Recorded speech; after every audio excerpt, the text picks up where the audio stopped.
Reporter Aldrin Sampear has been on this particular story for us. Aldrin, you've been working your sources. It's been a subject of a lot of debate and contestation, arriving at a name, arriving at a replacement. What makes us sure that Tebogo is going to be the man? Well, certainly from the number of sources that we've been able to speak to, they have confirmed that it is Tebogo Mokgoro who will be taking over as the caretaker premier in the province until the elections take place. And then, of course, there'll be a new process in terms of selecting the new premier of the Northwest. That is, of course, if the ANC does win the Northwest, because that's another issue. Will the ANC be able to retain the Northwest, considering the level of contestation that has been there in the province and how the numbers have dwindled in that province? The ANC's electoral support has dwindled in the province, and that's one of the reasons that there was this report that was tabled yesterday, discussion around this report, which was compiled by the convener of the NEC deploys in the province, Obed Babela, but he was not the one, I understand, according to our sources, that he was not the one who tabled this report. It was the acting convener, Malusi Kigaba, who had to table the report, speaking about the state of the ANC in the province. And this was on the basis of whether there should be the PEC in that province should be disbanded. And for Tebogo Mokgoro coming into the province on the back foot of all this political contestation and all these factions within the province, it will be a very difficult task for him to make sure that these different factions work together, because after all, although he is the premier candidate who has been selected and he would be sworn in on Friday, he still has to work with ANC deployees who will be sent to as MECs in the province. And one thing that we shouldn't forget as well is that the former premier, Supra Mahumapelo, remains a member of the provincial legislature in the Northwest. So it'd be a very interesting dynamic to see how they work. But I believe that for the mere fact that it was the PEC, which is chaired by Supra Mahumapelo, who had selected at least the Job Mokgoro to be among the three names that they've given to the NEC, that there could be a cordial relationship. Also considering that Job Mokgoro, the role that he played back in 1993, leading up to the ANC's document discussions on Ready to Govern, and how we had to intervene as a co-administrator during the Bantustan in Bophuthatswana, as it was called back then, and then becoming the first DG in that province during the democratic dispensation in 1994. Aldrin, you bring me to my next point. How much of this appointment then becomes a reflection of the battles that we've seen playing themselves out within the ANC, especially around where power truly lies and who holds the real power in the ANC? Well, the ANC has always said it, and this has been reaffirmed even during the Nasrec conference, that the center of power lies in the ANC. And remember that this was a debate even during the discussion on whether former President Jacob Zuma should be recalled or not. Then there was this argument around, we do not want two centers of power. What happens now in the case of the Northwest? But the thing about the Northwest that makes it different to what happened at a national level in terms of the ANC, NEC, and the contestation about whether Jacob Zuma should leave because of the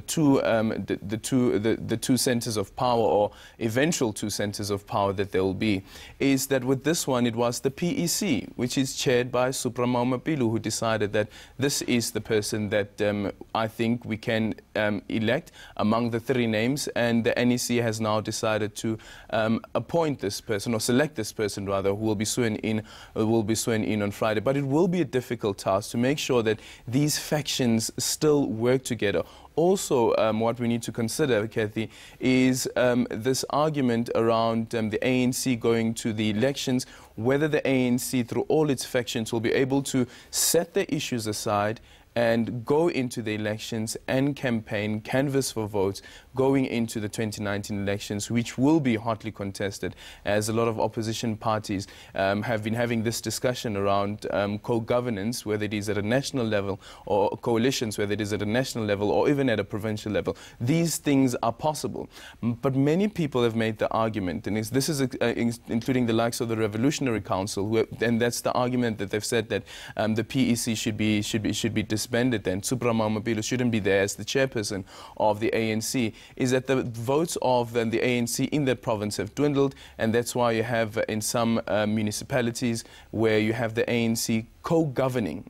A municipality like the Rustenburg, for instance, where you have a coalition, and that's because the electoral base of the party has dwindled. And they say, based on that, it means that Supra Mahumapelo and the entire PEC must go. That discussion is not over. But given the fact that, there are all these elements around the elections going into next year and the difficulties that the ANC is facing, is Mr. Mokgoro the right person to head up, to be the face of the election in the Northwest? And does he have a good enough track record and rapport with the people of the Northwest to inspire confidence in terms of the direction that the ANC will go in, not just leading to the election, but even post? Would he be able to resonate with the people of the Northwest? We have to look at the numbers in terms of how many young people are there on the voters' roll and who would be willing to vote. Are these people who understand the role that Job Mokgoro had played back in 1993, 1994, leading into the first democratic elections during the volatile situation that the Northwest faced, when Lucas Mangope was removed as the then president erstwhile president of Bophuthatswana? Would they be able to remember the role that he played back then during 1994, leading up to 1999 as well, and also when Supra Mahumapelo appointed him as the acting Director General? Some have made the argument that this is someone who had been appointed and who may have overseen the collapse of the Northwest province, the governance in the Northwest province. It may be an unfair argument because he was only acting Director General during 1 year. And this was he was appointed immediately after the ANC in the Northwest won the elections, and Supra Mahumapelo was appointed the premier in that province. So some may not remember that. Some may not remember the role that he's played, but others are arguing that this is someone who has overseen the collapse of governance, which I argue that it may be a bit unfair considering that he was only in that position for a year and also in an acting capacity. Well, we'll certainly have to wait and see if he manages to bring stability to the province ahead of the elections next year. Aldrin Sampear with that particular story that's developing, and of course Aldrin working his sources confirming that Tebogo Mokgoro is going to be the premier-elect in the Northwest province. Well,